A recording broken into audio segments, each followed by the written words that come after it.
বিসমিল্লাহির রহমানির রহিম। আসসালামু আলাইকুম প্রিয় ভিউয়ার্স, সবাই কেমন আছেন? আলহামদুলিল্লাহ, আমরাও ভালো আছি। আমাদের বহু পরিশ্রমের ফল আমাদের বেলেগাছি মোল্লাপাড়া যুব উন্নয়ন ক্লাবের সদস্য এবং আমাদের মসজিদের মহল্লাবাসীর সার্বিক সহযোগিতায়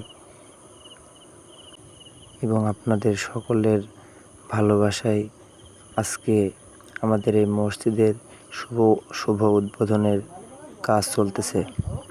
ইনশাল্লাহ আমরা আগামী শুক্রবারে জুমা উদ্বোধন করব। আপনাদের সকলের ভালোবাসা এবং দোয়ার ফল বিদ্যমান দেখতে পাচ্ছি। আপনারা সবাই আমাদের জন্য দোয়া করবেন এবং আমরা যেন সবাই নামাজমুখী হতে পারি।